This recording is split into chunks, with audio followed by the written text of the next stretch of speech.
আজ শিবরাত্রির পুণ্যতিথিতে সকলকে জানাই আমার প্রণাম ও শুভেচ্ছা। আজকে কোনো আমিষ নিরামিষ রেসিপি তৈরি করব না। সারাদিন উপোস থেকে শিবের পুজো করব। তাই আজকে আর ছন্দতাল কিছুই আসবে না। একটু ম্যানেজ করে নিও, প্রচণ্ড লেগেছে ঠান্ডা, কথা বলতে পারছি না। আজ বানাবো সাবুর রেসিপি ভোগের মিষ্টি থালির জন্য। না না, সাবু শুধু একা না, সাবুর সাথে একটা টুইস্টও রেখেছি। বারবার দেখাই, টুইস্ট ভরা সাবুর পায়েস আছে, পরপর দেখাবো, দেখতে থাকো।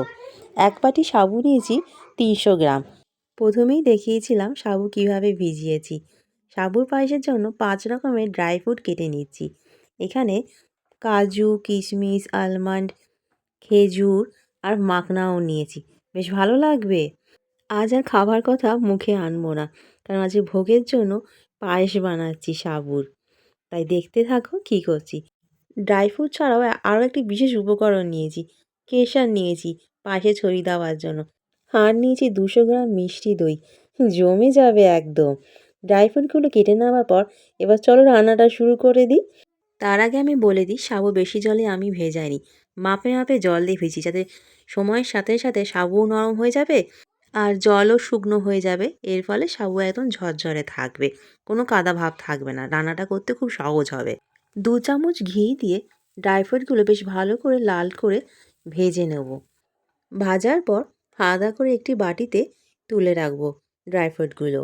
আর এদিকে দুধ গরম করতে বসিয়ে দিয়েছি। আমি এখানে 2 প্যাকেট দুধ নিয়েছি, মানে 1 লিটার দুধের প্যাকেট। আস্তে আস্তে সব দুধগুলো ঢেলে গরম করতে বসিয়ে দিলাম ঢাকা দিয়ে। দুধ ফুটে উঠলে ঢাকা সরিয়ে রেখে দেবো আর হালকা হাতে একটু নেড়ে চেড়ে নেবো, যাতে ধরে না যায় নিচে। তার সঙ্গে একটা গোটা তেজপাতা ভেঙে দিলাম আর তার সঙ্গে দেবো 2টো এলাচ। আমি এখানে 2টো এলাচই ভেঙে ছড়িয়ে দিলাম।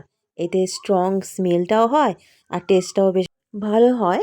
আমি এখানে সাবুর পায়েসের জন্য 2 হাতা ডাবরের মাপে চিনি নিলাম। বলতে গেলে 1 বাটি বা 1 কাপ মাপেরই হবে চিনি। এখানে আমি ভোগের জন্য সন্দেশ নুন ব্যবহার করছি। তোমরা অনেকেই আছো পায়েসের মধ্যে নুনের পছন্দ করো না, কিন্তু আমি বলছি বারবার যে নুন মিষ্টি টেস্টের ব্যালেন্স ঘটায়। সব ক্ষেত্রেই কিন্তু নুন মিষ্টি চলে, তাই পায়েসেও চলে, দেখবে ভালো হয় খেতে। আর আস্তে আস্তে ভিজিয়ে রাখা শুকনো সাবু দুধের মধ্যে ঢেলে দিলাম। তার সঙ্গে একটু 1 চিমটে স্যাফরনও দেবো, ভালো আসে কালারটা। সাদাও থাকবে, একটু হালকা গোল্ডেনের টাচও থাকবে। যখন একটু ঘন হয়ে আসবে তখন 1 ভাঁড় মিষ্টি দই 200 গ্রাম নিয়েছি এখানে। তোমরা চাইলে 300 গ্রামও ব্যবহার করতে, যত দেবে টেস্ট ততটাই বাড়ে আর খেতেও খুব সুন্দর হয়। আজ আমি বারবার খাওয়ার কথা বলে ফেলছি। আজ উপোস, আমি ভুলেই যাচ্ছি বারবার। খালি খাবার কথা মুখে চলে আসে। সরি, এটা ভোগের জন্য হচ্ছে। মহাদেবকে ভোগ দেবো পুজো করার সময়। সাবুর পায়েস বানাতে বেশিক্ষণ সময় লাগে না। খুব কম সময়ের মধ্যে আর খুবই কম উপকরণে তৈরি হয়ে যায়। যত বাড়াবে ততই খেতে ভালো হয়। আবার বলে ফেললাম খাওয়ার কথা, সরি।